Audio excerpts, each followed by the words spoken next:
Some choices change lives forever. A man finds himself at a crossroads after a shocking turn of events shakes the foundation of everything he believed in. As he struggles to regain control, the weight of betrayal, self-discovery, and the search for closure push him toward a decision that could redefine his future. But in a world where emotions run deep and consequences are inevitable, will he rise above or be consumed by the past? At Corny Tales, we don't just tell stories, we expose secrets hotter than your ex's best lies, unravel betrayals quicker than your nosiest friend spills gossip, and give you front row seats to karma's most satisfying payback. Here, love isn't just complicated, it's a roller coaster of shocking twists. Trust, as risky as connecting to public Wi-Fi. And those innocent smiles, they usually hide the wildest scandals. If you live for jaw-dropping twists, gasps that make your pets question reality, and endings so explosive they leave you questioning everything, congratulations, you've just found your tribe. So hit that like button, subscribe like your life depends on it, and strap in, because at Corny Tales the truth isn't just shocking, it's absolute unapologetic chaos. I am a 21-year-old man and my girlfriend is 20. Our story began when we were just teenagers, barely stepping into the world of young love. I was 16 when I first met her, and she was 15, a time in life when most relationships are fleeting and short-lived. Yet ours turned out to be different. From the moment we got together, it felt as though we were meant to be.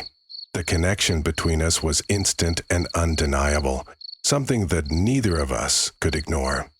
While other teenage relationships came and went, ours stood firm, growing stronger with each passing year. Looking back, it's incredible to think about how we've been together for so long. 5 years may not seem like a long time to some, but when you consider that we started as high school sweethearts, the journey feels remarkable.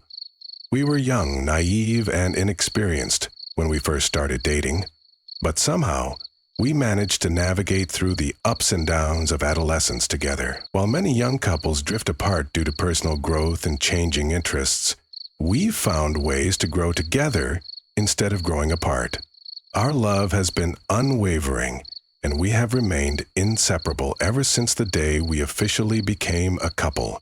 From sharing our first awkward conversations, exchanging nervous glances in the school hallways, and going on innocent little dates, to experiencing major life milestones side by side, we have built a bond that is unshakable. It was never just about romance. We became each other's best friends, confidants, and biggest supporters. I still remember our first date vividly. It wasn't extravagant or particularly fancy, but it was special in its own way. We went to a small cafe in our town, a cozy little place with warm lighting and the smell of freshly brewed coffee lingering in the air. We were both shy at first, unsure of how to act. But as the minutes passed, our conversations began to flow naturally. She laughed at my jokes, even the terrible ones, and I found myself mesmerized by the way her eyes sparkled when she talked about things she loved. That day, I realized just how much I enjoyed being around her, and from that moment on, I knew I never wanted to be apart from her.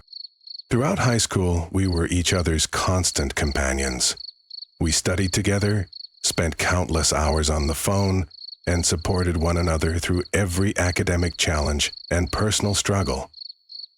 Whenever I had a rough day, she was always there to listen, offering comforting words and reassuring smiles.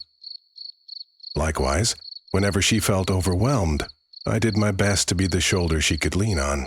We made promises to always be there for each other, and we have kept those promises to this day. As we graduated high school and stepped into adulthood, many people expected that our relationship would change. Some assumed that we would eventually drift apart as we pursued different paths in life. But instead of letting life pull us in different directions, we made conscious efforts to stay together. Our bond remained as strong as ever, and our love only deepened with time. When the time came to enter the workforce, Fate seemed to have aligned everything perfectly for us.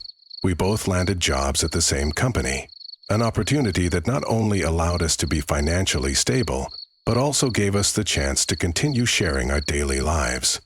It has now been 2 years since we started working there, and we even work in the same section, side by side.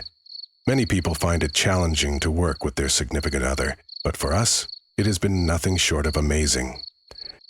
Working together has only brought us closer. We start our mornings together, commuting to work while chatting about the day ahead. Once we get to the office, we still maintain professionalism, but there's always a sense of comfort in knowing that we are just a few steps away from each other. During lunch breaks, we enjoy our meals together, sharing stories and laughs, making even the most mundane workdays feel special. It's not just about being in the same workplace. It's about experiencing life as a team. There are days when work gets stressful, but knowing that she's there makes everything more bearable. If one of us is having a rough day, the other is always there with words of encouragement, a reassuring smile, or a small gesture of kindness that makes everything feel lighter. We understand each other's challenges, and instead of allowing stress to create tension between us, we use it as an opportunity to support and uplift one another. Many of our colleagues admire our relationship, often commenting on how rare it is to see a couple who not only works together, but thrives in doing so. Some even ask how we manage to spend so much time together without getting tired of each other, but the truth is, we wouldn't have it any other way. Our relationship has never felt suffocating or overwhelming. Instead, it feels like home, a place where we find peace, love, and understanding, no matter what life throws our way. Of course, our journey hasn't been without its challenges. Like any couple, we've had our disagreements, moments of frustration, and tough conversations. But what sets our relationship apart is the way we handle these challenges. We communicate openly, listen to each other's perspectives, and find solutions together, rather than letting problems drive a wedge between us. We have learned that love isn't just about the happy moments. It's about standing by each other even when things get tough, choosing to work through difficulties rather than giving up. As we look ahead to the future, we know that life will continue to bring changes and new experiences. But one thing remains certain: we will face everything together, just as we always have. Our relationship isn't just built on love. It's built on friendship, mutual respect, and an unbreakable bond that has been growing stronger for 5 years. Some people spend their whole lives searching for a love that feels right, but somehow we were lucky enough to find it at such a young age. And as we continue to walk this journey hand in hand, I can't help but feel grateful for every moment we've shared, and excited for all the moments that are yet to come. No matter where life takes us, I know that as long as we have each other, we will always find our way. For the past few months, I have noticed a change in my girlfriend's behavior. It wasn't anything too dramatic at first, just subtle shifts that I might not have picked up on if I weren't paying attention. Lean and healthy. It all started with her forming a friendship with one of her colleagues at work, a man named David, who's 40 years old. At first, I didn't think anything of it. After all, David is nearly twice her age, and the idea of anything unusual happening between them never crossed my mind. I had always been the type of boyfriend who believed in trust and giving my partner space.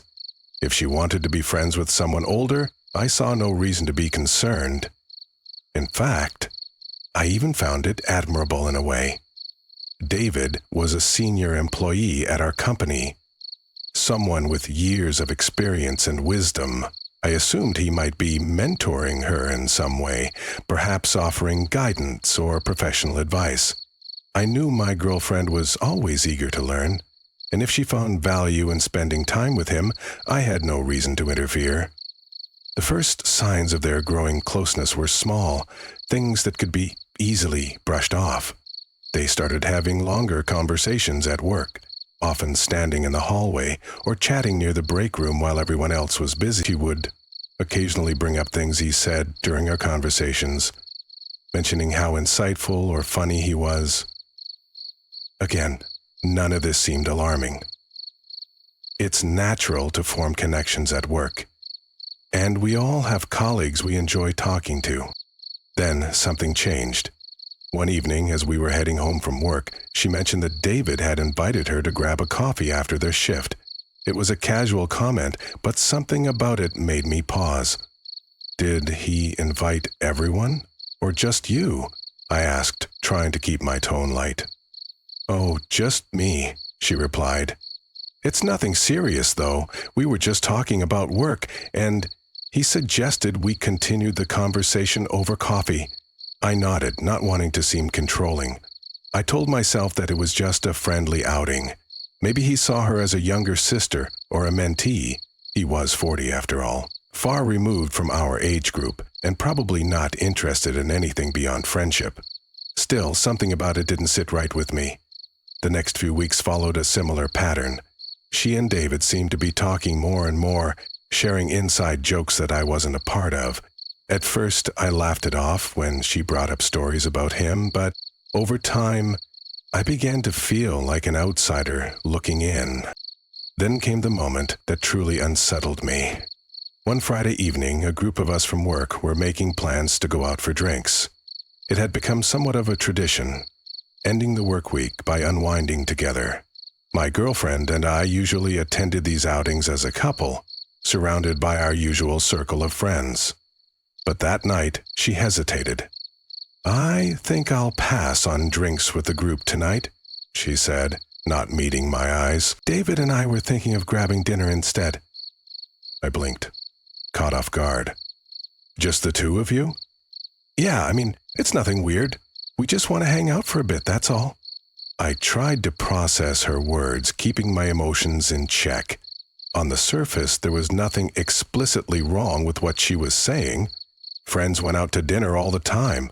But why did she suddenly prefer spending time alone with David over hanging out with me and our usual friend? For the first time since this whole thing began, I felt a knot of unease settle in my stomach. It wasn't jealousy, exactly. I trusted my girlfriend, and I didn't want to be the possessive type who dictated who she could and couldn't see. But something about this situation felt off. That night, as I sat at the bar with our friends, I found myself distracted, barely engaging in conversations. My mind kept drifting back to her and David, picturing them sitting across from each other in some restaurant, talking and laughing, while I was here, pretending everything was fine. When she got home later, I asked her how her dinner was. She seemed cheerful, animated even, as she talked about their conversation. "David has such interesting perspectives on life," she said, smiling. "He's been through so much, and he gives really good advice." I forced a nod, not wanting to start an argument. But inside, my thoughts were racing. Was I overthinking this? Was I making something out of nothing? Days turned into weeks, and this new dynamic continued. She and David started spending more time together outside of work. It was no longer just an occasional coffee or dinner. It became a regular thing. At first, they only did casual activities, things that seemed innocent. They would go for walks after work, sometimes a light jog or even hikes. She assured me these outings never lasted more than an hour, and I wanted to believe her. It wasn't unusual for colleagues to engage in fitness activities together. But then, she brought up something new, something that made me pause longer than before. She wanted to have a movie night at his house. Not just any movie night, but a private one, just the two of them, watching the latest Fast and Furious film. I felt an uneasy knot in my stomach as I listened to her excitedly talk about their plans. "You're watching it at his place?" I asked, trying to keep my tone even. "Yeah," she replied, as if it were the most natural thing in the world. "It's just a movie night." I hesitated before speaking again. Can I come? She let out a small, awkward laugh, shifting her weight from one foot to the other. It's kind of a thing for just the two of us, she said. We need to be alone so we can talk about personal stuff. You know, like best girlfriends. Yeah. She nodded. It's not weird. We just have a connection. And I feel like I can open up to him. That was the moment something inside me clicked. This wasn't just a friendship anymore. It was something else. Something that excluded me entirely. Something that crossed a line I wasn't sure I could ignore. I didn't say much after that. I didn't argue or demand she cancel her plans. Instead, I just sat with my thoughts, feeling something shift in our relationship, something I wasn't sure we could ever go back from. And for the first time, I wasn't just uneasy. I was scared. When I first noticed it, I didn't think much of it. I told myself, okay, that's fine, I guess. After all, he's 40. That fact alone made me feel like there wasn't anything to be concerned about. I mean, why would there be? He's a grown man, fully capable of managing his own friendships, his own boundaries. And besides, we all have friends of the opposite sex. It's completely normal. Right? At least, that's what I convinced myself to believe in the beginning. But now, as time passes and I reflect on it more, a nagging feeling has started creeping into my mind. It's subtle at first, just a fleeting thought that I brush away, but the more I see them together, the more I start to feel uneasy. And now, after the fact, I can't seem to ignore it anymore. It's gnawing at me, making me question everything I thought I knew. Are they getting a little too close? Is this kind of dynamic normal? Or am I overthinking, letting my insecurities get the best of me? It's not that I don't trust him, I do, or at least I want to. He's never given me a reason not to. But there's something about the way they interact that doesn't sit right with me. It's not anything obvious, nothing I can point to directly and say, see, that's why I feel this way. It's subtler than that. A glance held just a little too long. A shared joke that I'm not a part of. The way they seem to have their own little world, a private bubble that I'm just outside of, looking in. Maybe it's my own insecurities talking.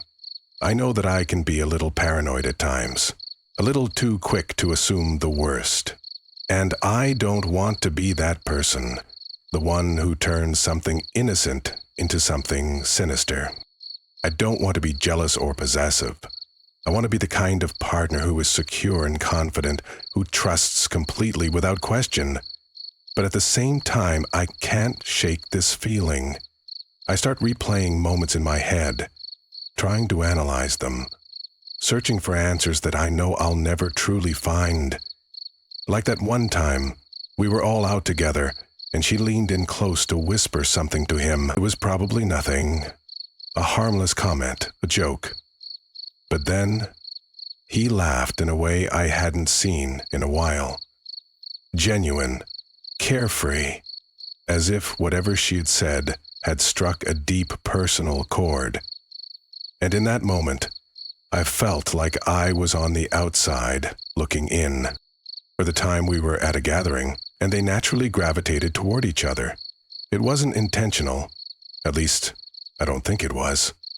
But as I stood there, watching them interact, I couldn't help but notice how effortlessly they connected. The way she touched his arm when she spoke, the way he smiled at her. It wasn't anything overt, nothing scandalous, but still, it was there, like an unspoken understanding between them. I tried to remind myself that friendships between men and women are normal, that it's entirely possible for them to be close without there being anything more to it. Maybe they just get along well. Maybe they have similar interests. Maybe I'm reading too much into it. But then again, isn't that how it always starts? Innocently? Just friends, just a close bond, just a little too much time spent together. And then, slowly, the lines start to blur. I don't want to be irrational. I don't want to make accusations or jump to conclusions. But I also don't want to ignore my instincts. Because deep down, there's a voice telling me that something isn't quite right. That maybe, just maybe, I have every right to be concerned. But how do I bring it up without sounding crazy? How do I express my feelings without coming across as possessive or controlling? If I say something, will I be the villain? The insecure partner who's making a big deal out of nothing? But if I stay silent, will I regret it later? It's a fine line to walk, and I don't know which side I should be on. I start paying closer attention, looking for signs, even though I know how toxic that can be. Overanalyzing, dissecting every interaction. It's exhausting, and yet I can't seem to help myself. Every time they're together, I feel a pang of something I can't quite name. It's not just jealousy. It's deeper than that. It's fear. Fear of being replaced. Fear of losing something that matters to me. Fear of being made a fool. And then I wonder, am I the problem? Am I letting my own insecurities sabotage something that's completely innocent? Or is my gut telling me something that my heart isn't ready to accept? I don't know. All I know is that this feeling won't go away, and I don't know what to do about it, I suppose. If I really think about it, I don't have much experience in that area. It's not that I've never had female friends. Sure, I've had plenty of acquaintances, classmates, and coworkers who are women. But when it comes to really close friendships, the kind where you share everything, confide in each other, and spend significant amounts of time together, I can't say I've ever had that. It's not necessarily something I set out to avoid. It just sorts of happened that way. Maybe it's because of the way I was raised or the environments I found myself in over the years. Most of my close friendships have always been with guys. It's what I'm comfortable with, what feels familiar to me. We talk about sports, movies, work, or whatever random topic comes up. There's an ease to it, a natural rhythm that doesn't require much thought. But with female friends, that's a different story. I can count on one hand the number of women I've had real, meaningful friendships with. And even then, those friendships never quite reached the same level of closeness as my friendships with guys. There was always some kind of boundary, some invisible line that neither of us seemed willing to cross. Maybe it was societal expectations, or maybe it was just me, subconsciously holding back, unsure of how to navigate that kind of dynamic. The truth is, I don't really know what it's like to have a truly close female friend outside of my relationship. And because of that, I don't have a frame of reference for what's normal and what isn't. When I see other guys with female best friends, friends they call late at night to vent, friends they go on trips with, friends they have inside jokes with, I wonder what that's like. Is it different from what I imagine? Is it the same as having a guy best friend, just with a different perspective? Or does it always carry a certain level of complexity? I honestly don't know. And maybe that's why I sometimes struggle to understand those kinds of relationships. I don't want to be the type of person who assumes that every close male-female friendship must have some hidden romantic undertones. I know that's not true. At least logically, I know it. But emotionally, it's harder to process when I have no first-hand experience to draw from. My girlfriend is, in many ways, my closest female friend. She's the one I share my thoughts with, the one I turn to when I need support, the one I feel most comfortable with. Maybe that's why I've never really sought out deep friendships with other women. It felt unnecessary. It's not that I don't value those kinds of friendships, but when I already have that level of connection in my relationship, I haven't felt the need to look for it elsewhere. But now, I wonder, has that shaped the way I see things? Has it made me blind to the nuances of platonic male-female friendships? Have I been missing out on something valuable all this time? I've heard people say that it's perfectly normal to have close friendships with the opposite sex, that it's possible to have deep, meaningful bonds without any romantic implications, and I believe that. But at the same time, I can't help but wonder if there's always some degree of tension lurking beneath the surface, even if it's unspoken. Maybe it's different for people who've had close female friends their whole lives. Maybe for them it really is as simple as any other friendship. But for me, someone who has never really had that experience, it's hard to picture what that dynamic looks like. Does it change when one or both people enter a relationship? Do the boundaries shift? Does it ever become a point of contention? I wish I had more insight. I wish I had something to compare it to so I could say with confidence, yes, I understand how this works. But the reality is, I don't. All I know is my own experience or lack thereof. And that's why, when conversations about male-female friendships come up, I often find myself staying quiet, unsure of what to say. I don't want to come across as ignorant, but I also don't want to pretend to understand something I haven't personally experienced. It's a strange feeling, realizing that there's an entire social dynamic that I've never really been a part of. I guess, in some ways, it makes me feel a little out of the loop, like I missed a lesson that everyone else seems to have learned. And maybe that's something I should work on.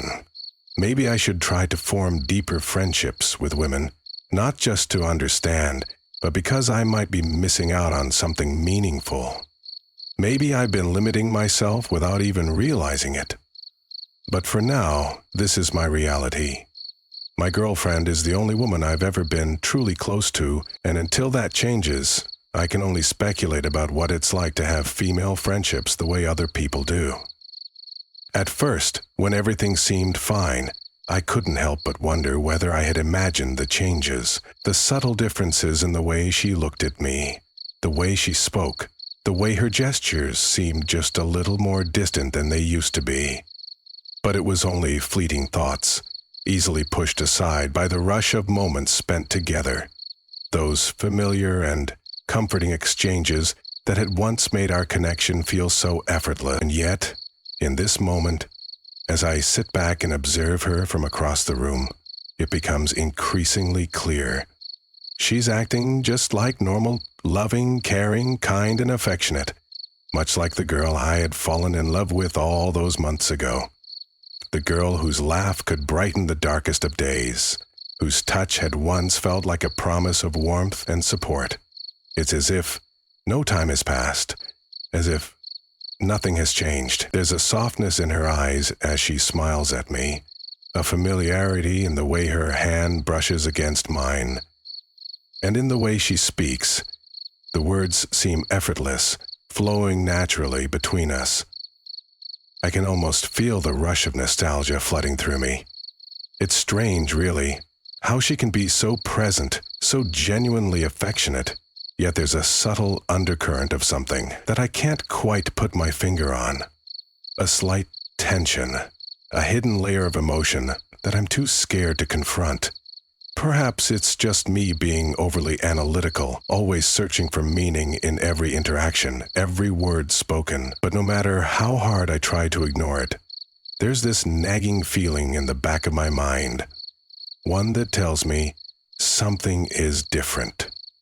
Something about the way she's acting now doesn't quite match up with the girl I once knew, or at least the girl I thought I knew. At the same time, though, I can't deny the part of me that feels comforted by her behavior. She's still here, she's still present, in the way she always has been. Her laughter still rings in my ears, her jokes still make me smile, and the way she looks at me, eyes bright, full of life and love, it reminds me of the early days of our relationship, the connection we shared in those early moments, when everything felt new and exhilarating. I remember the first time we met, the spark between us that neither of us could ignore. I was captivated by her energy, by the way she seemed to light up every room she entered.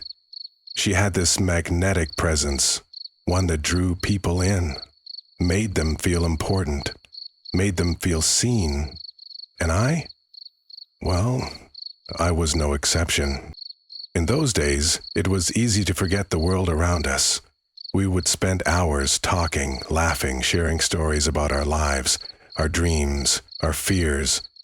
There was no need for pretense, no need for anyone to be anyone other than who they truly were. We were two people simply enjoying each other's company, building something special from scratch. I fell in love with her then, with the way she made me feel seen, heard, and she had this way of making me feel like I was the only one who mattered, like every moment we spent together was something precious and irreplaceable.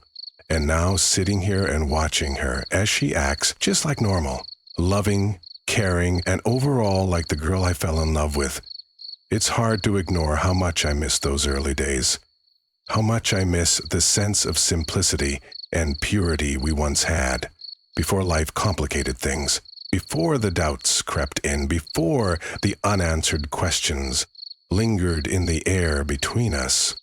But despite the undercurrent of unease that I can't fully explain, I can't help but appreciate the moments we have now. It's almost as if, for a brief moment, the world slows down, and I get to experience the connection we once had, the warmth of her presence, the tenderness of her touch, and the genuine affection she still shows me. I see it in the way she looks at me when she thinks I'm not paying attention, in the way she holds my hand when we're out in public, in the small gestures of kindness that still define who she is at her core.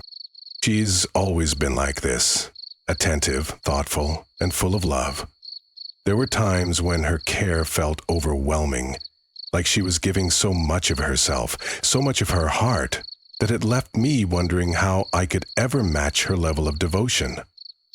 But I didn't need to match it. I simply needed to appreciate it, to embrace it. And for a while, I did. I did my best to show her that I loved her in return, to meet her with the same level of care, of attention. It was never a competition, but rather a partnership, a dance where we both moved in sync, where the rhythm of our connection was effortless, almost natural. Yet, as time passed, the dance began to feel less fluid. The steps, once synchronized, now seemed to falter, even if only slightly. Maybe it was the pressures of life, the weight of responsibilities, or the inevitable ebb and flow of any long-term relationship. People change, after all, it's inevitable. We grow, we evolve, we go through different phases in life. But it's hard not to feel a pang of longing for those earlier days. Those days when everything felt so simple and easy. So here I am, sitting across from her, watching her act just like normal, loving, caring, and in many ways reminding me of the girl I fell in love with. She's still here, still the same person at her core, but something is different. It's as though she's a little bit further away now, a little less open, a little more guarded. Or maybe it's just me. Maybe it's the way I'm perceiving things, the way my mind is racing with questions I'm too afraid to ask. And yet, despite the uncertainty that lingers in the air, I find comfort in the familiarity of her presence, in the way she's still here, still acting as if nothing has changed, as if she still loves me the same way she always has. Maybe, in her mind, nothing has changed. Maybe she's content to simply go on as if everything is the same. But for me, it feels like something is shifting beneath the surface, like there's an unspoken truth waiting to be revealed. As I watch her laugh, hear her voice and feel her touch, I realize that no matter what happens, I will always cherish the moments we've had together. I'll remember the girl who loved me unconditionally, who made me feel like I was the most important person in her world. And no matter how much things change, no matter where life takes us, that version of her will always be a part of me. So for now, I hold on to this feeling, this moment of normalcy. I hold on to the hope that maybe, just maybe, the girl I fell in love with is still here, somewhere beneath the surface, waiting for me to see her once more. Until then, I'll savor the moments, where she acts just like normal. Loving, caring, and overall like the girl I fell in love with.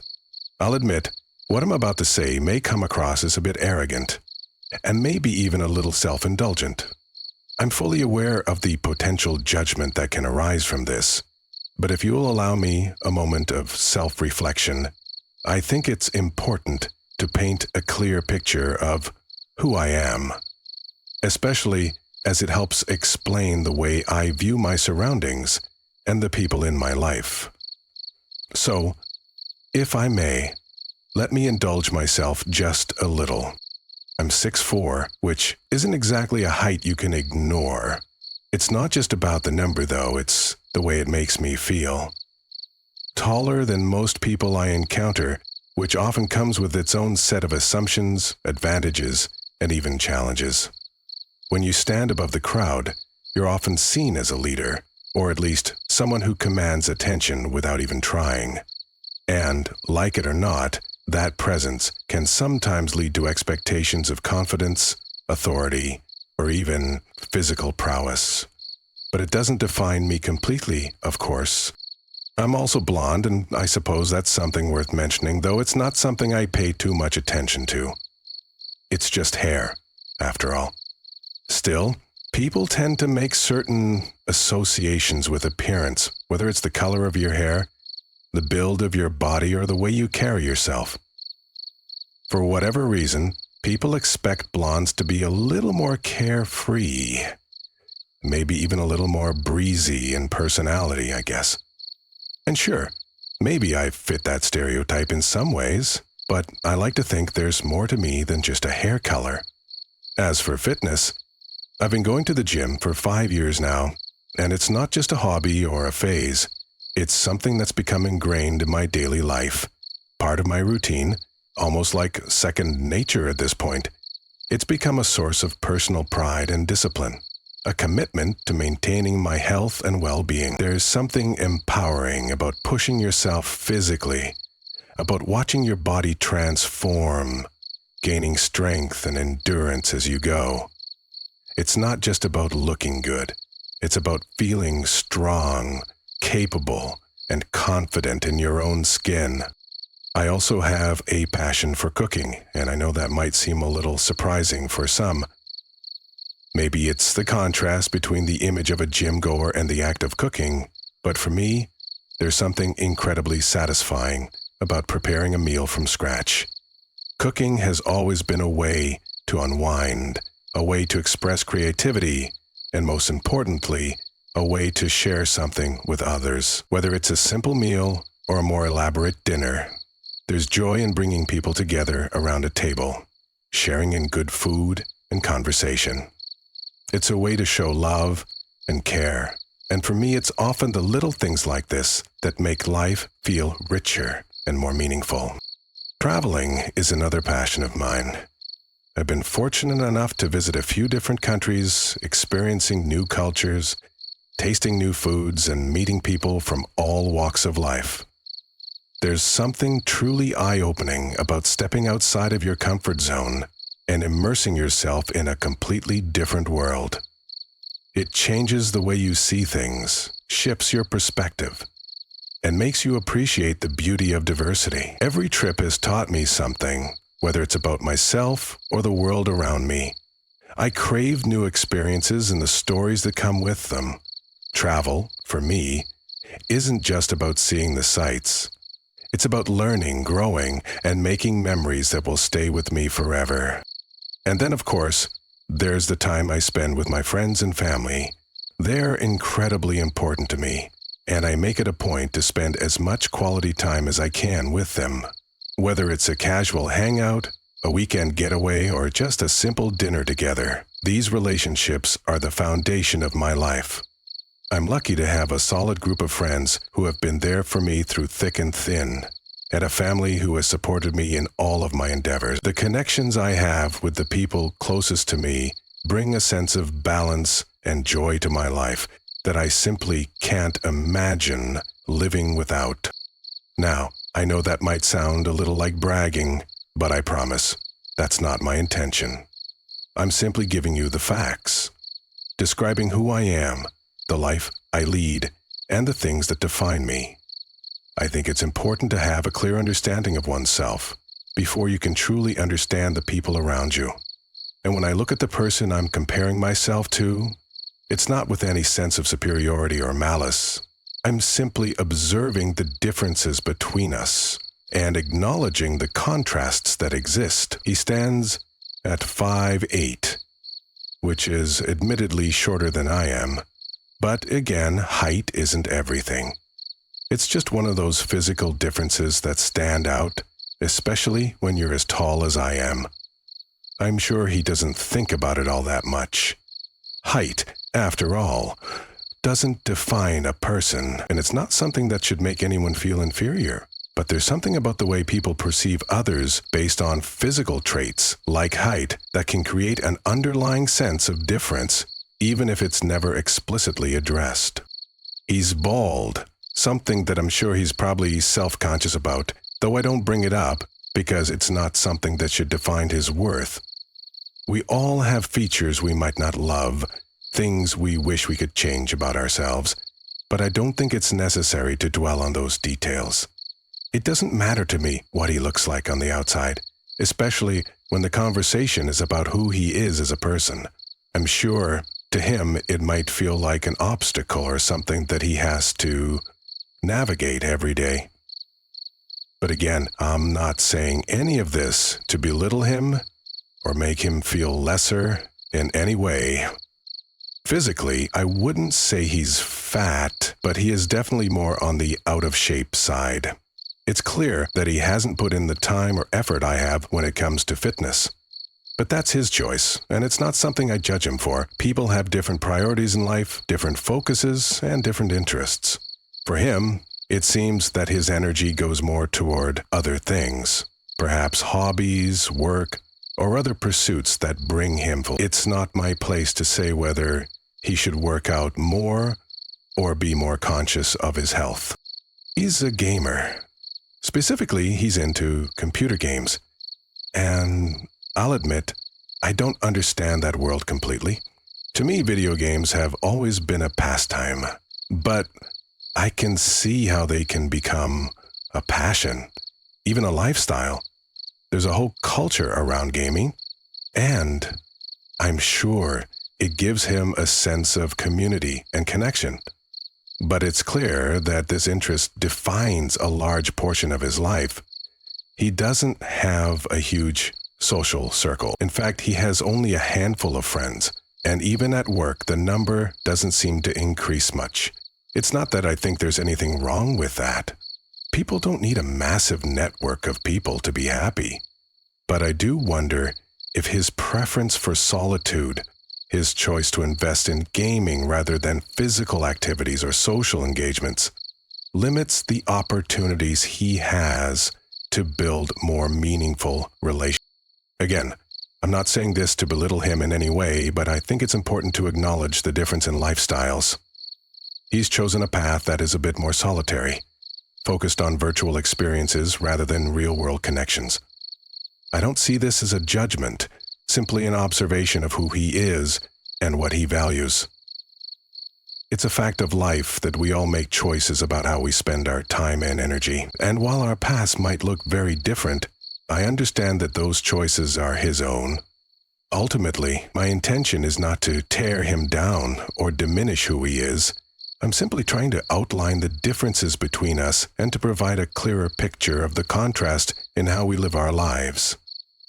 Everyone has their own strengths, their own passions, and their own ways of navigating the world. My point is simply that these differences exist, and while they might shape the way we view each other, they don't define our worth as individuals. We each have something unique to offer the world, and it's up to us to decide how we present ourselves and how we engage with the world around us. In the end, we are all complex individuals, shaped by our experiences, choices, and passions. It's important to embrace these differences, not to diminish others, but to recognize that every person's journey is their own, And no one is more or less valuable based on physical appearance, interests, or social circles. What matters is the way we treat each other, the way we connect, and the way we contribute to the world in our own unique ways. It's interesting how conversations sometimes reveal more than what they seem on the surface. A few days ago, my girlfriend and I had a conversation that, in retrospect, seems to have been one of those subtle turning points that don't hit you immediately, but eventually start to shape your perception. She shared something with me, a seemingly small detail, but as she spoke, I found myself processing it in ways I hadn't expected. It was about something that happened when we were both at a local get-together, a casual event where we were introduced to some of his friends. At first, I didn't think much of it. It was just another gathering, one of those ordinary moments that, in hindsight, can feel almost insignificant. But then she told me about her experience when she met some of his friends. According to her, the whole thing felt a little strange. She said that, when she was at a specific table with them, she couldn't help but feel like there was this significant age gap between her and everyone else there. My girlfriend, who's still relatively young and full of energy, felt out of place. She said it was as if everyone else at the table was older, more established, with experiences and perspectives that seemed worlds apart from her own. She described it as a weird feeling, a sense of being the odd one out, and this discomfort, she said, was amplified by the fact that everyone around her had a much different pace in life. She was, in a way, the youngest one in the room. She had just stepped into the scene, meeting new people, and immediately felt the weight of that age difference. She didn't make a big deal of it at the time, of course. My girlfriend's not the type to make a fuss about feeling uncomfortable or out of place. She's usually very social and adaptive, easily engaging with people, even those she's just met. But this time, something felt off. Something was different, and she could sense it. Instead of staying and getting to know them better, she said she just kept the conversation short and polite. When she greeted them, it was brief, more out of courtesy than genuine connection. She didn't want to draw attention to herself or make anyone feel uncomfortable, but at the same time, she didn't feel like there was much room for real interaction. It was almost as if she was trying to keep her distance, not in a dismissive way, but more because she realized that the gap between her and the people at that table was just too wide to bridge in that moment. At first, I was a little confused when she shared this with me. I didn't fully understand the significance of her feeling that way. Why would it feel so odd for her to meet new people? She's always been outgoing, and we've been to plenty of gatherings where she's blended in perfectly fine. But when I thought about it, I realized that the dynamics of this particular situation were different. This wasn't just a casual hangout where age or life stage didn't matter. It was a gathering where everyone else at that table was older, possibly more established in their careers and lives, and she was, in her words, the youngest one in the room. That age difference, the fact that she wasn't quite on the same page with them in terms of life experience, made her feel isolated, like she didn't quite belong.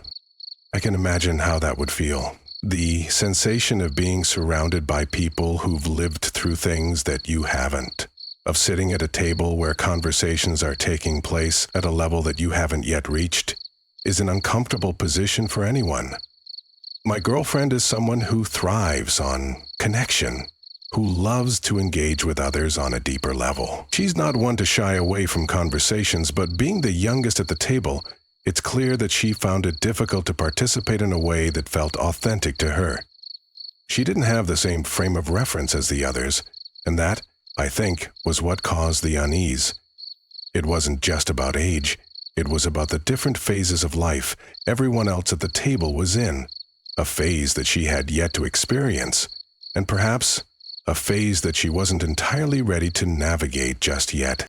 When I first heard this, I didn't think much of it. I didn't read too much into it. It seemed like an isolated incident, one of those awkward moments that happen when you're trying to fit into a group of people who are much older or more seasoned in life than you, and honestly, I didn't want to make too much of it. I didn't want to jump to conclusions or assume that her discomfort with the situation meant something bigger than it really was. She said it was a weird feeling, yes, but she didn't dwell on it. And because she wasn't making a big deal of it, I figured it was just one of those things she'd brush off. The kind of minor social discomfort that fades as quickly as it arrives.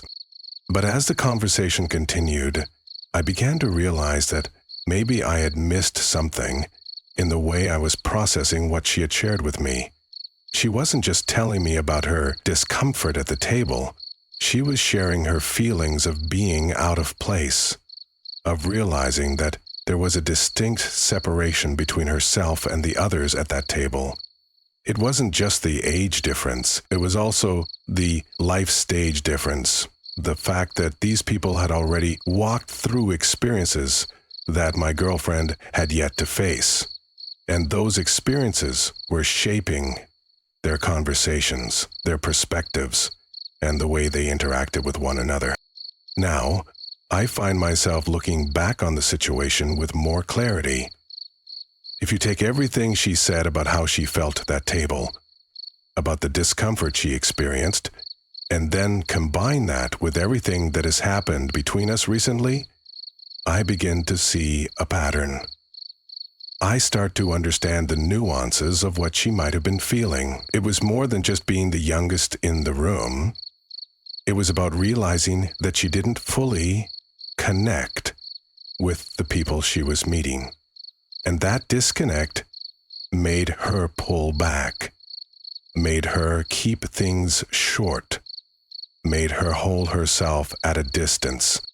And as I think about it more, I can't help but feel that, in a way, her reaction was almost a reflection of how I've been feeling, too.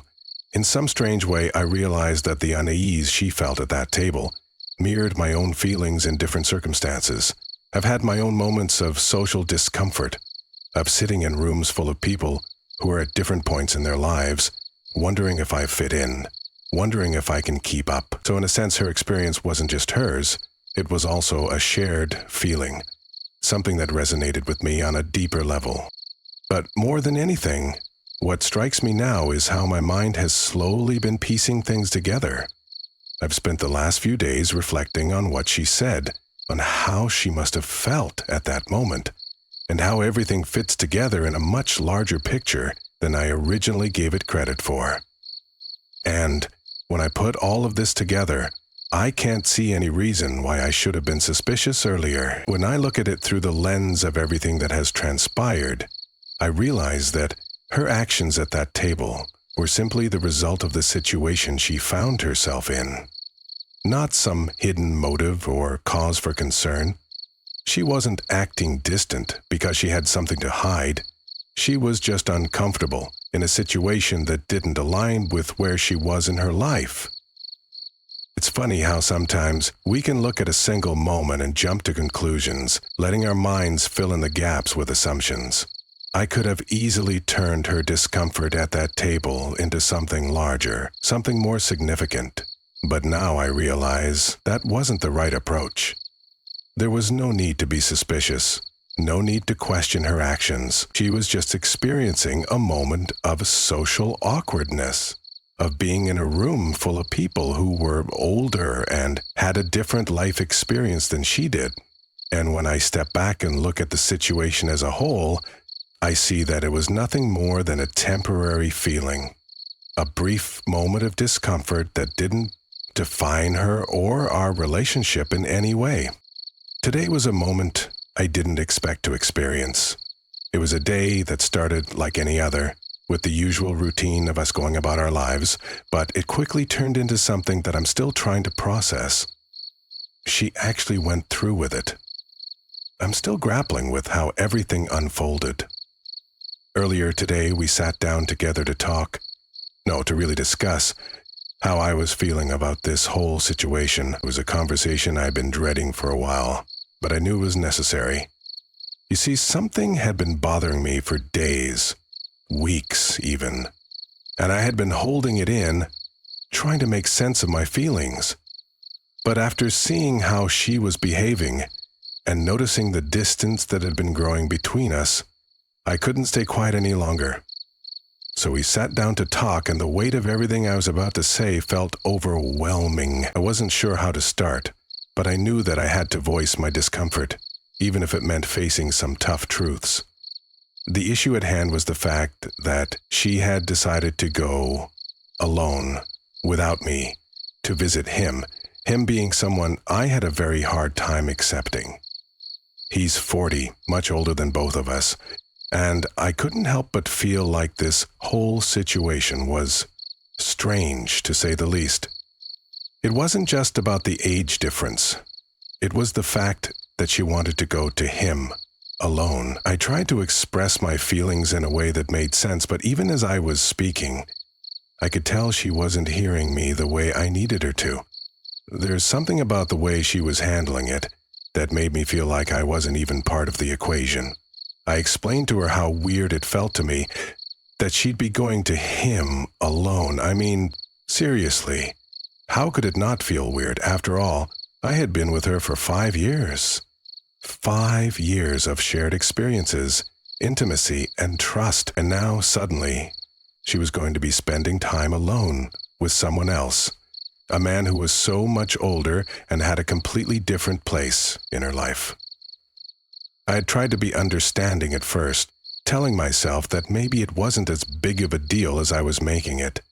Maybe it was just a casual visit or something that she wanted to do for her own reasons. But the more I thought about it, the more I realized that this situation wasn't as simple as it seemed. I couldn't ignore the nagging feeling inside me that this wasn't right. It didn't feel like something that would bring us closer. It felt like something that was pushing us apart. So I sat down with her and told her exactly how I felt, being clear about the fact that it felt wrong for me to be excluded from this entire situation. It wasn't just the fact that she was going to see him alone. It was the fact that, in doing so, she was leaving me out of something that felt significant. I told her that it felt like I was third-wheeling in my own relationship. It's a feeling that I didn't expect to have, but it was becoming so apparent that I couldn't ignore it anymore. I felt like the odd one out, the one who didn't fit into the situation, and I couldn't shake the feeling that this was somehow undermining what we had built together. As I sat there, laying my heart bare, trying to explain how deeply this situation had affected me, I kept waiting for her to respond. I wanted her to understand, to hear the genuine hurt in my voice. But instead, what came out of her mouth completely threw me off. She looked at me, almost with an air of disbelief, and said something that I wasn't ready to hear. "I didn't take you for such an insecure man after 5 years." Her words hit me harder than I expected. I hadn't realized how much her opinion mattered until that moment.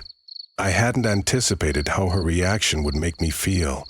I thought maybe, just maybe, she'd understand where I was coming from. Instead, what I got was a comment that not only dismissed my feelings, but also made me feel like I was somehow in the wrong for having them. That one comment, so simple yet so cutting, really struck a chord with me. It wasn't just what she said. It was the way she said it, the tone in her voice. The way it felt like she was almost belittling me for expressing vulnerability made everything feel so much worse. I had spent so long trying to open up, trying to let her see the discomfort that had been building up inside of me, and this is what I got in return? Insecure. It felt like an attack on everything I had shared with her, a label that I didn't deserve. Not after everything we had been through together. It's not easy for me to express my feelings like that. I'm not someone who's always been open about my emotions, and I've struggled with communication in our relationship before. It's something I've worked on and something I've gotten better at over the years. But even now, after 5 years together, it still feels uncomfortable to lay my emotions out in the open. It's hard to put yourself in a vulnerable position, to let someone see the parts of you that you usually keep hidden. So when I did finally open up to her, I thought she would understand that it wasn't easy for me. I thought she would see how hard it was for me to even get the words out, but instead she made it sound like my feelings were unwarranted, like they were a weakness. And in that moment, it felt like all the progress we had made in our relationship, all the trust and intimacy came crashing down. I couldn't understand how she could just dismiss me so easily, how she could throw my feelings aside with a comment like that. And maybe, if I'm being honest with myself, I have to admit that a part of me could see why she responded the way she did. After all, I haven't been perfect at communicating my feelings in the past. I've kept things to myself, bottled up emotions that probably should have been addressed sooner.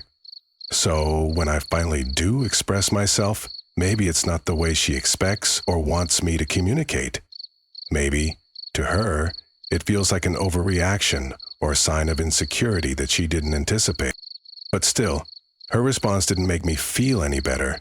It didn't make me feel like she cared. In fact, after hearing her comment, I couldn't shake the feeling that something had shifted between us.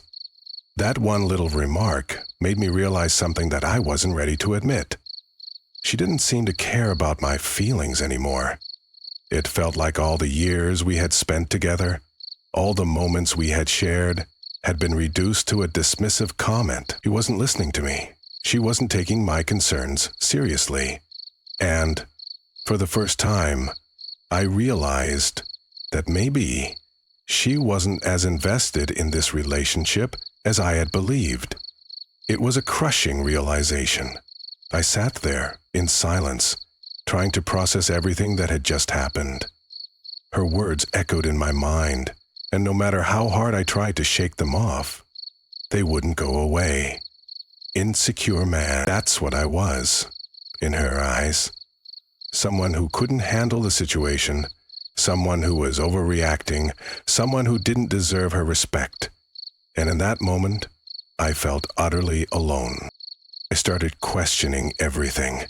Was this how she really saw me? Was this how she felt about me now? After everything we had been through, after everything we had shared, was this really what it had come to? It felt like she was telling me, in the most hurtful way possible, that I didn't matter anymore, that my feelings didn't matter, and maybe, just maybe, I was starting to believe it. In the days that followed, I found myself replaying that conversation over and over in my head, trying to understand what went wrong, trying to figure out where we had lost our way. But no matter how much I thought about it, I couldn't escape the feeling that something had fundamentally changed between us. That one comment, that one moment, had shifted everything.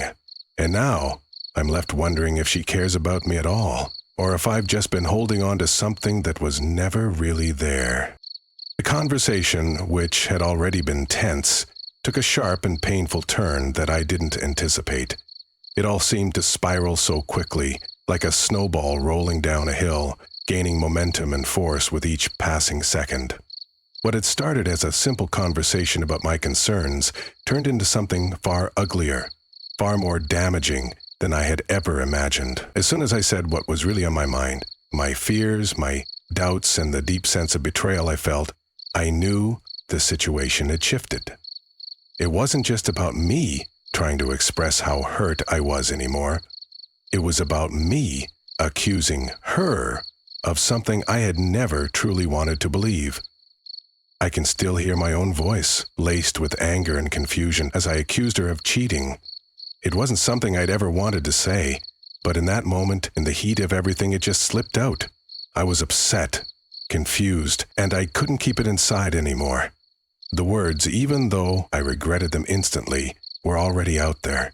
I accused her of something so terrible, something I never truly wanted to believe about her, but the thought had been gnawing at me for days. How could she want to spend time with him, alone? How could she disregard my feelings so easily, without a second thought? The more I tried to wrap my head around it, the more my insecurities and doubts took over. And in that moment, those doubts manifested in the harshest way possible. As soon as I said those words, the room seemed to freeze. I could see the shock in her eyes, but there was something else there. something that quickly turned into something sharper, more defensive. She wasn't calm. She wasn't trying to understand where I was coming from. She was angry. And her anger wasn't just about me making an accusation. It was about the fact that I had dared to question her integrity, her loyalty. After everything we had been through together, the way she reacted took me by surprise. I expected her to be upset, sure, but I didn't expect the explosion of emotions that followed.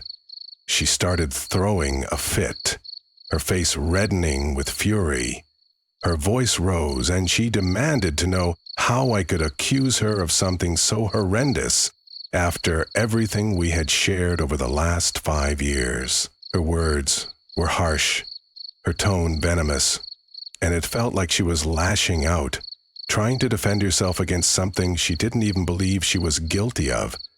She couldn't believe that I, after all this time, could look at her and accuse her of betrayal. How could you accuse me of that?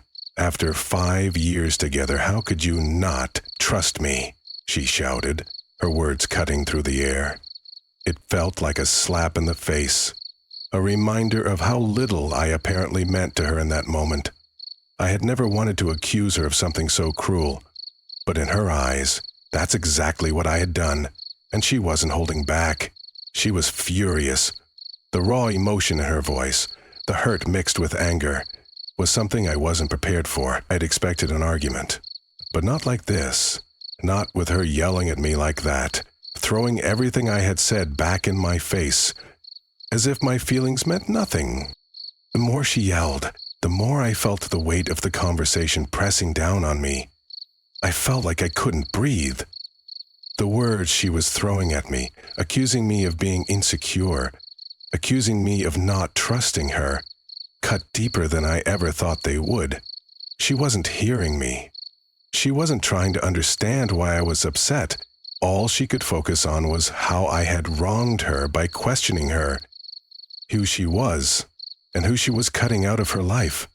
I had wronged her by questioning her. I felt like the entire argument was suddenly about her hurt feelings, about how I had hurt her by doubting her.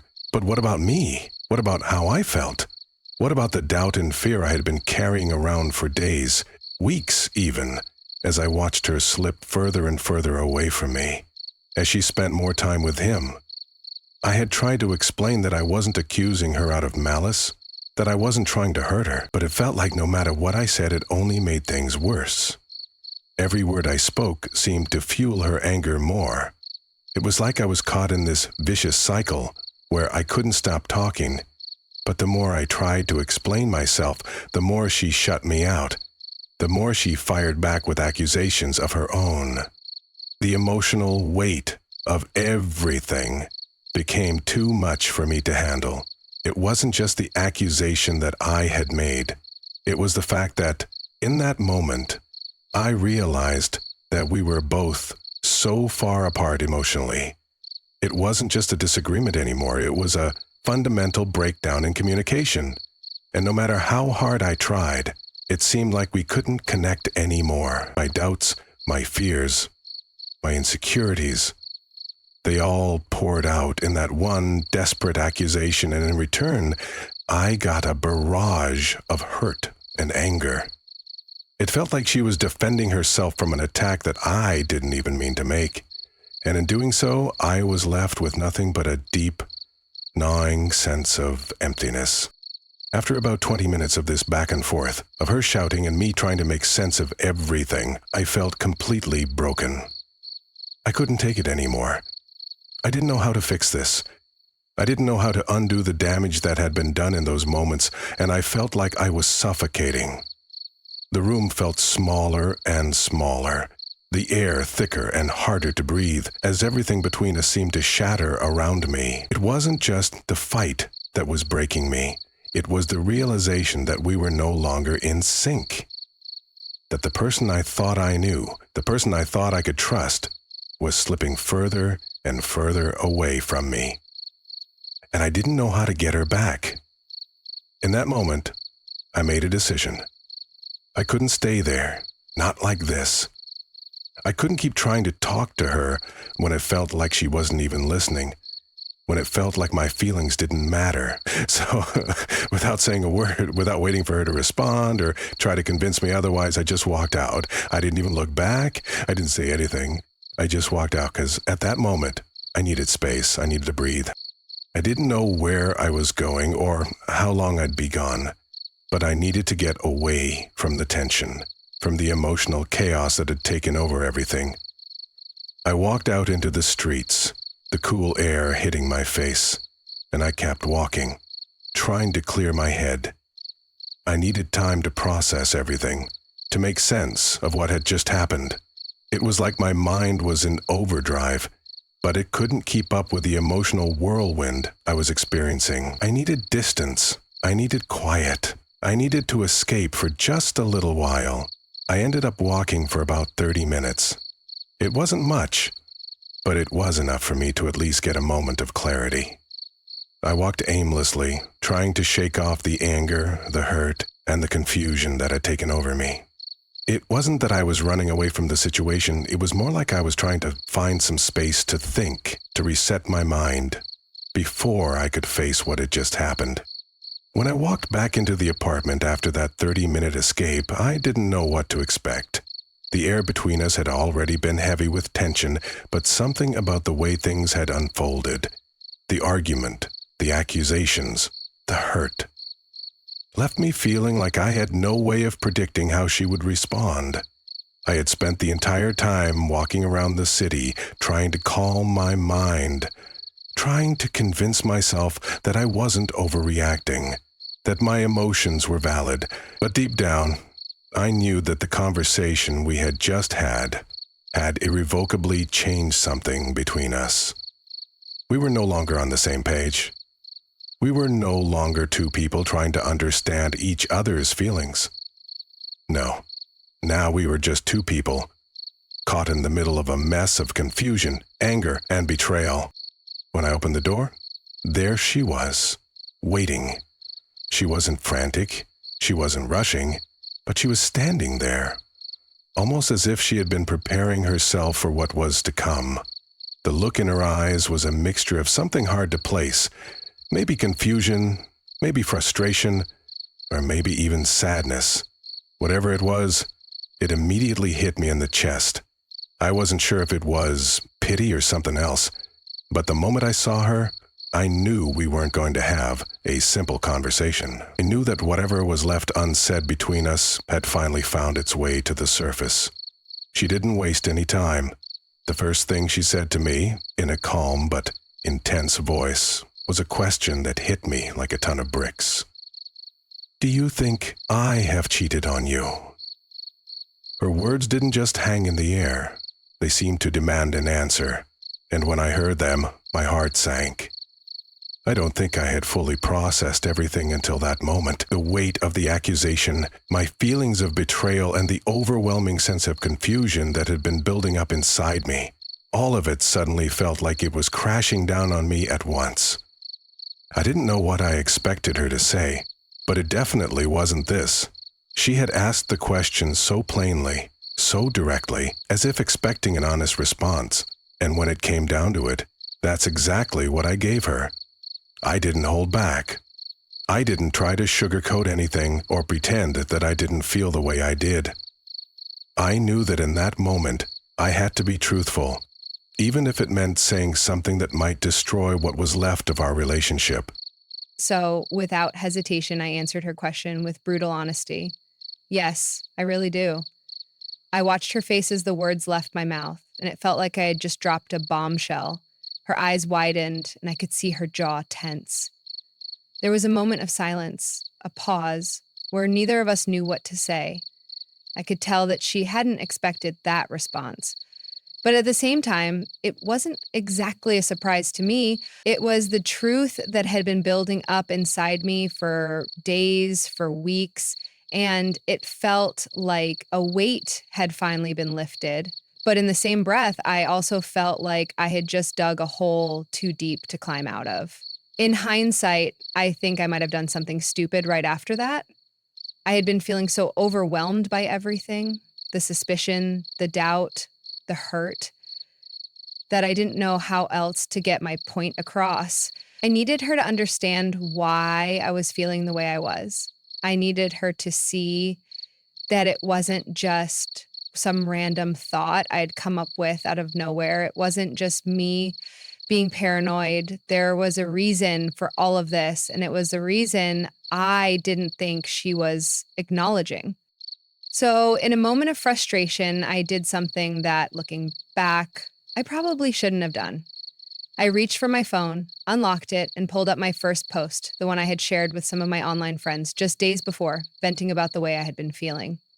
The words I had written were raw and unfiltered, but they were the truth as I saw it. I had been seeking advice, looking for someone, anyone, to tell me I wasn't overreacting, that my suspicions weren't just in my head. I needed validation, and my friends online had given it to me, reassuring me that I wasn't crazy for feeling the way I did. They'd listened, offering their thoughts, their support, and their advice. So I showed her that post. I didn't want to make it about them, but I needed her to understand that my feelings weren't born from nowhere. They were based on the advice I had received from people who had been through similar situations, people who had given me perspective when I was too clouded by emotions to see things clearly. I think the moment I showed her the post was when everything shifted. Her reaction was immediate. She went completely silent.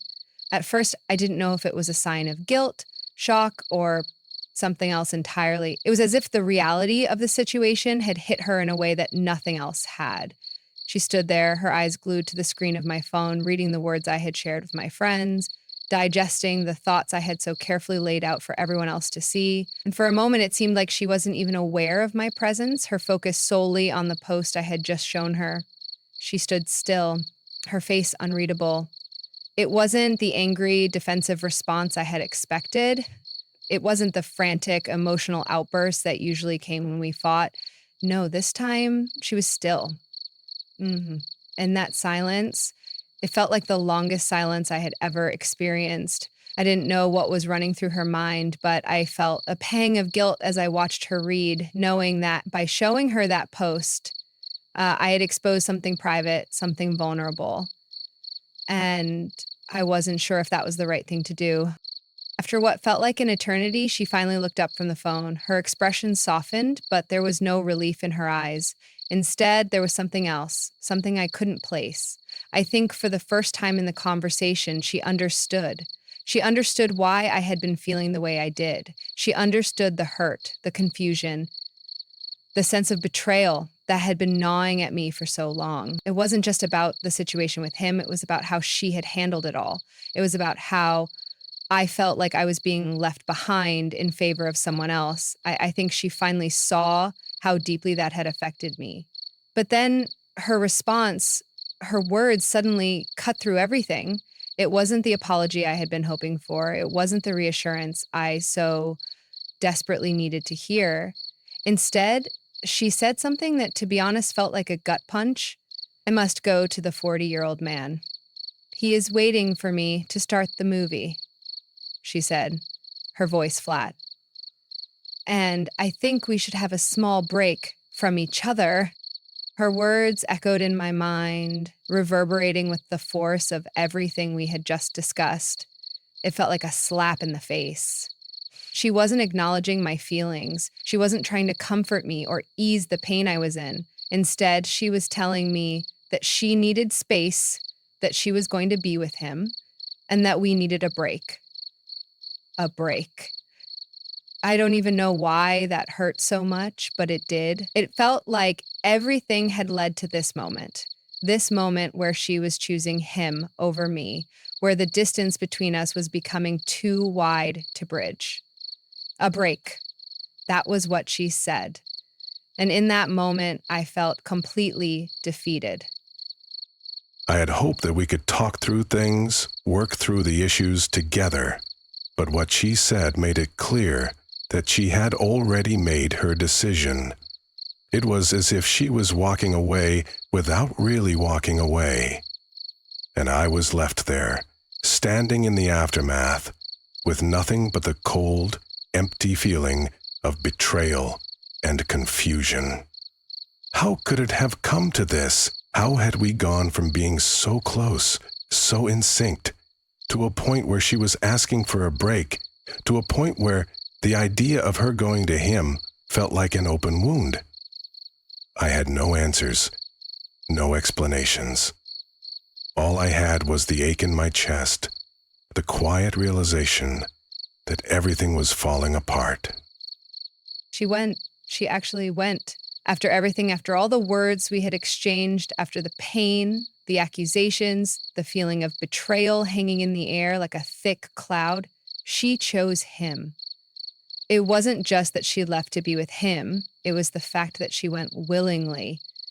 After the fight we'd had, after all the hurt I'd laid bare for her to see, she went, and something inside me snapped. I couldn't understand it. I couldn't comprehend how everything we had built together, everything that had felt so real and so secure just a short while ago, could crumble so easily. But she went, and the reality of it hit me like a wave crashing against the rocks. I felt something inside me break that I didn't even know could be broken. It wasn't just the act of her leaving. It was the finality of it, the way it symbolized everything that had been left unsaid, everything that had been ignored or dismissed. She didn't try to reassure me. She didn't even attempt to comfort me after what we had just been through. No, she left. She chose him over me. And it was as if that was the most natural thing in the world for her to do. I don't know what I was expecting, but I certainly wasn't expecting this. I was left standing there, alone in the apartment, the silence ringing in my ears. The only thing I could hear was the sound of my own heartbeat pounding in my chest, frantic and uneven. The pain was overwhelming, a crushing weight in my stomach, and yet I couldn't stop myself from replaying every moment of the argument, every word she had said, every word I had said. Could I have handled things differently? Should I have been more understanding? Was I overreacting? These thoughts swirled in my mind, each one adding to the confusion, each one deepening the wound that was now so raw and open. I didn't want to be alone. I couldn't be alone with these feelings, with this agony that was gnawing at me from the inside. I needed someone. I needed someone to tell me I wasn't crazy, that I wasn't wrong to feel the way I did. I needed someone to listen, someone to hold me, someone who could make sense of this mess. So I went to my father. I don't know why I went to him, maybe because I didn't know where else to go, maybe because I needed to feel the safety and warmth of his presence. But I knew that I couldn't stay in the apartment by myself, spiraling further into the black hole of my own mind. I needed something, anything, to pull me out of this place. I drove to his workplace, feeling every mile of the journey, each one dragging me deeper into a sea of emotions I didn't know how to navigate. My hands gripped the steering wheel tightly, my knuckles white, my breath shallow. It felt like I was moving through fog, everything around me hazy and indistinct. I was on autopilot, moving without thinking, just trying to get to him, to someone who might be able to help me make sense of the chaos inside. When I arrived at his workplace, I don't even remember what I said to the receptionist or how I managed to find him. All I could think about was getting to him, getting to the one person who had always been there for me. And when I did find him, when I saw him standing there, I didn't know what I was expecting. I thought I would be able to hold it together, to at least appear strong. But the moment I saw him, something in me just broke. The floodgates opened, and all the emotion I had been holding back, everything I had tried to keep buried, came rushing out. I don't remember exactly how I ended up in his arms, but I do remember the feeling of it, of finally letting go. For the first time in what felt like forever, I allowed myself to break down. I cried in his arms, and I don't think I've ever felt so vulnerable, so exposed in my entire life. It wasn't just the tears, it wasn't just the sobs that racked my body. It was the weight of everything that had happened, everything that I had been carrying on my shoulders for so long. The hurt, the confusion, the anger, the feeling of being abandoned. All of it poured out of me in that moment. And what hit me the hardest, what made the tears flow even harder, was the realization that I had never allowed myself to cry like that before. It had been so long since I had felt the need to break down, since I had allowed myself to be this vulnerable.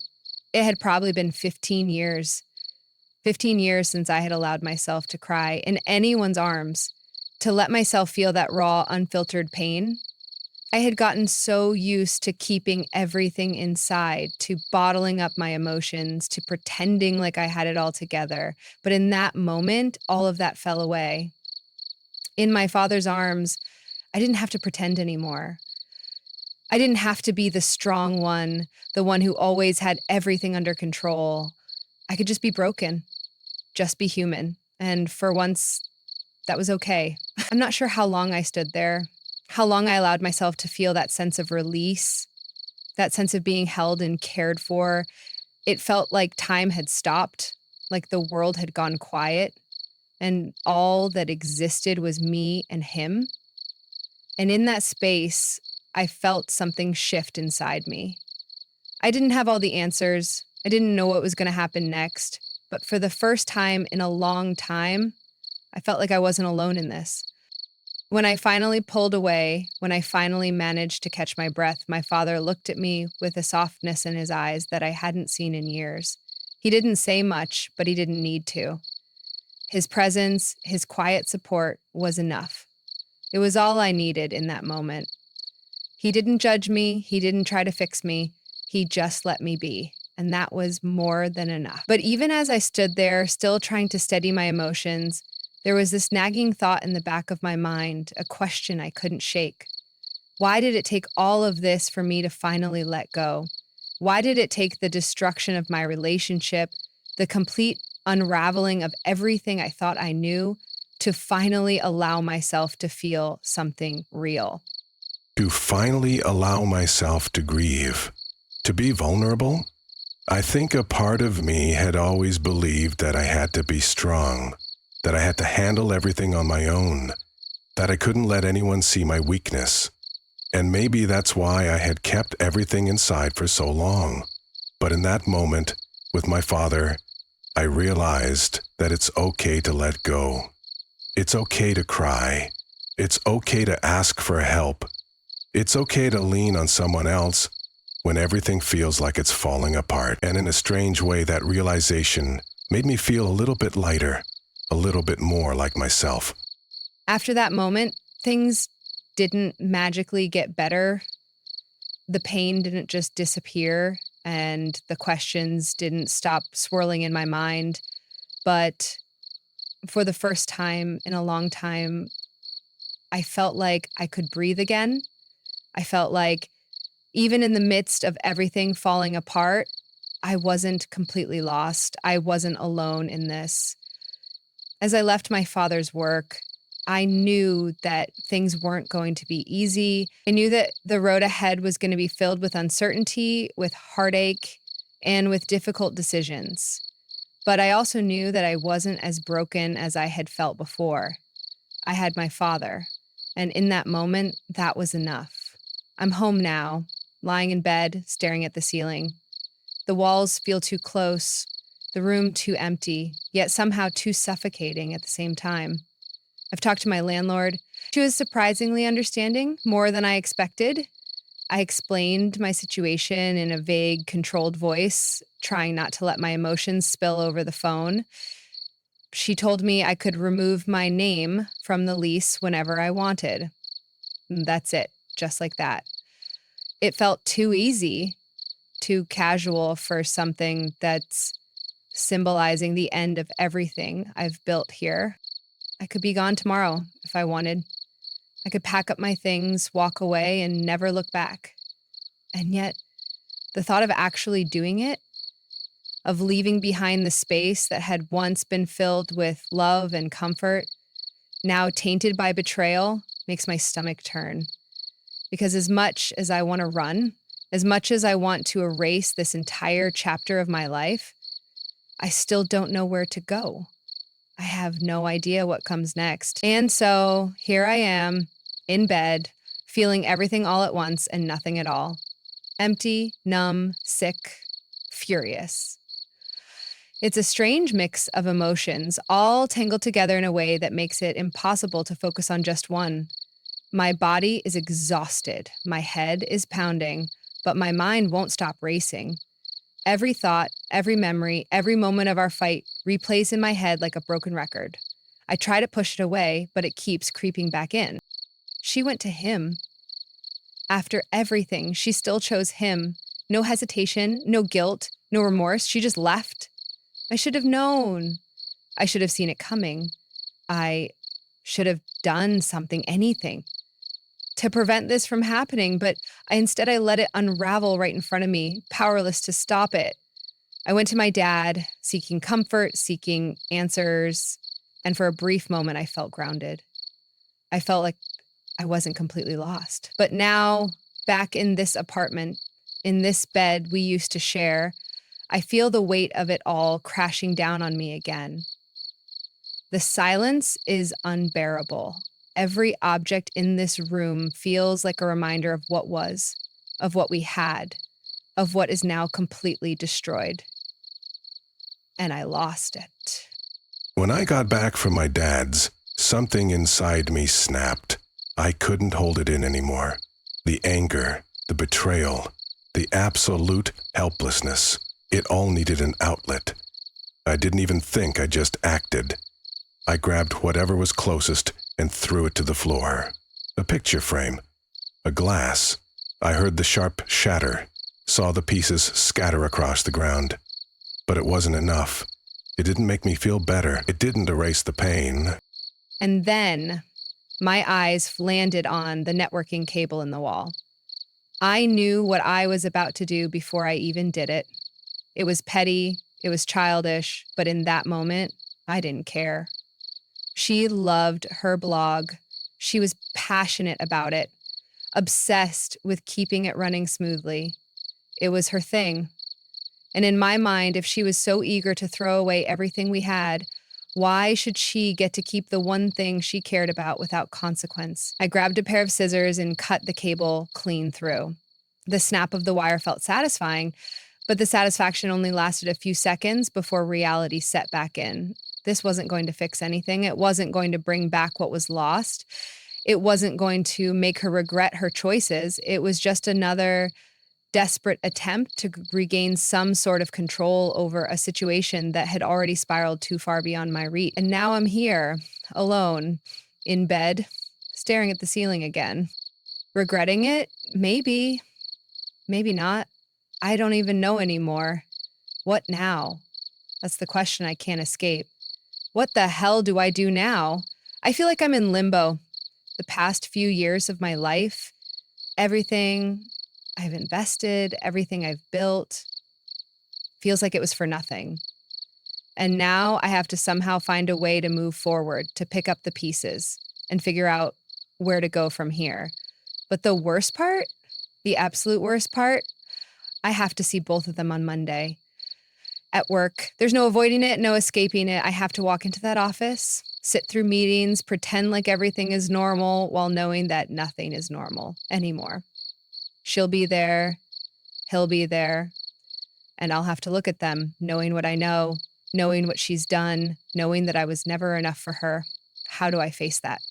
How do I walk in there, keep my head up, and pretend like I'm not completely falling apart?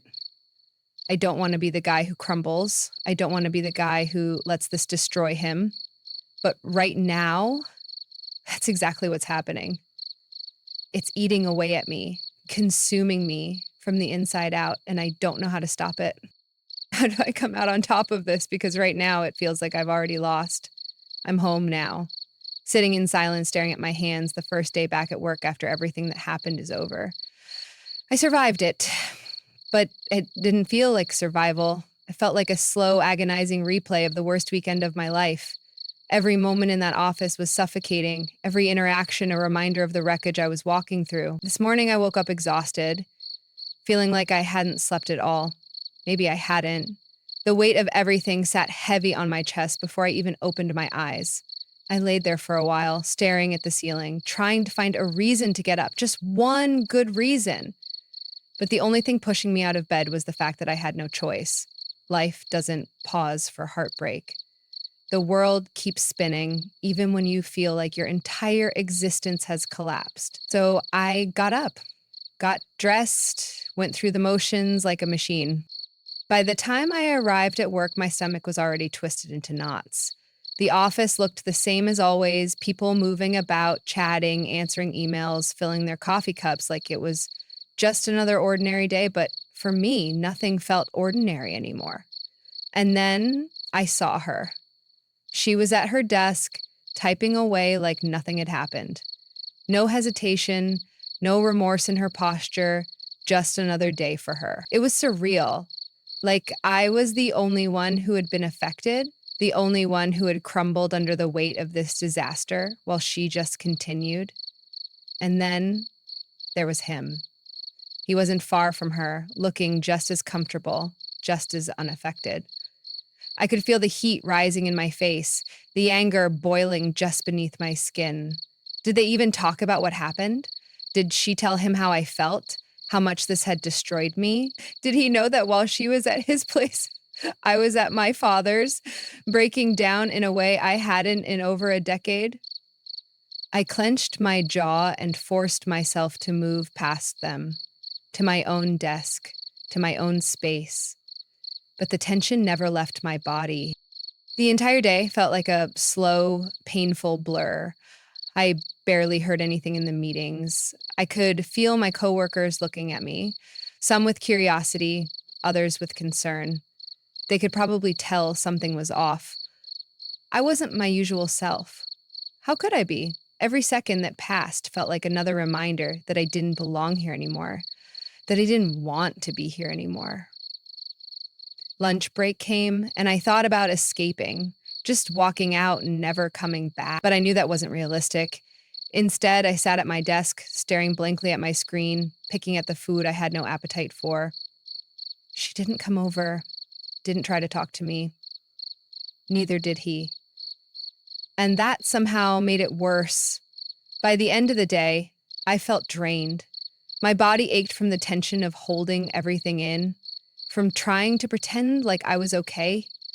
The moment I walked out of that office, I let out a breath I hadn't realized I'd been holding all day. And that's when I knew I can't keep doing this. I can't keep working here, seeing them every day, pretending like it doesn't destroy me. So I've made up my mind. I'm going to start looking for a new job. It's not an easy decision. This job was supposed to be a big part of my future, but now it just feels like a prison, a place where I'm forced to relive my worst nightmare every single day. I can't heal here. I can't move on while they sit just a few feet away from me, reminding me of everything I lost. So I'm going to take control of the one thing I still can, my future. I don't know where I'll go next. I don't have a plan yet. But what I do know is that I refuse to let this be my life. I refuse to be stuck in this misery. This was just day one. And I already know I can't do this forever. And that's a wrap on today's roller coaster. Be honest, did that twist knock you off your seat, or did you see it creeping up like a slow maps of car crash? Either way, I know you've got thoughts, so drop them in the comments. Let's break it down respectfully or chaotically, your call. If this story had you glued to your screen or aggressively snacking through the suspense, do me a favor, hit that like button. The algorithm loves it. And let's be real, we love a happy algorithm. And if you've been lurking without subscribing, we need to fix that. Smash that subscribe button like it just betrayed you, because trust me, what's coming next? You won't see it coming. Oh, and don't forget to turn on notifications, unless you enjoy being the last to know when the drama explodes. Thanks for watching, and until next time, stay sharp, stay curious, and always, always stay suspicious.